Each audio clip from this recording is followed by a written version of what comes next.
So here we have a hip lift from a pin. Now, this exercise is particularly great for triathlon because if we look here at the knee and here at the hip, we get lots of extension, which is really, Craig, if you stop there, give us a wave, Craig.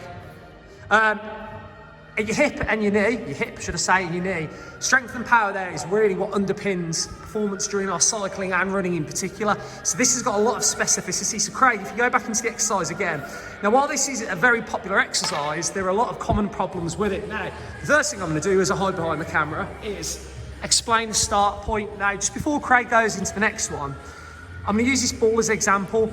Before he lifts, he's going to grip and squeeze the bar before he lifts it, so his buttocks will be clenching together hard. Now what you want to imagine is all of a sudden I've got this ball in my hand, I'm squeezing and gripping it really hard, even though the ball isn't actually moving. And if we look now, Craig does exactly that. He sets, grips, pushes through, and then lows down. What he doesn't do, which usually happens, is not brace and just loosely, if you want to do a bad one, if it's possible, Craig, kind of flies at the rat. All that's going to do is going to use your lower back too much. So what I'm going to do now, the other common thing that we can see go wrong is, Craig, if you take that. So it's struggling to understand how the movement works, and one of the best ways to think about it is a bit like, if we see this hinge here, as Craig's hips and knees extend and flex, they're essentially almost like a moving hinge, like you might get in a door in this example, on a little landmine. So actually just picturing your body moving almost like a hinge is a very good way to try and get good consistency to the movement and good quality to it. Now, the other area we're going to go on to is, most people will use a lot through their, go on, there we go, is lower back.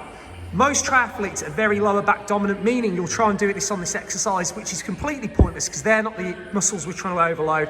So what Craig will do is, if he drives up to the top, grips and holds, you can see his hips are lovely and level there, lower back down. It's almost like a table. It's like a flat table like that. What doesn't happen, and I'm not going to get him to show because otherwise we'll ruin his back, is his head doesn't go backwards. So if we watch him go up again, his eyes stay forward. So if you look at his eyes are looking up there. What most people will do is when they're up at their top, they'll make their eyes look back and behind them. And that's a classic giveaway and technique to using that lower back too much and not overloading gluteals, hamstrings and quadriceps, which are the key ones we're trying to do here to improve your power and endurance for your cycling and running. Don't worry, that's just a gym-based accident. We are full-time coaches here. We do this for a living, so yeah. Jimbo, give us a wave. Give us a wave, Jimbo. There we go.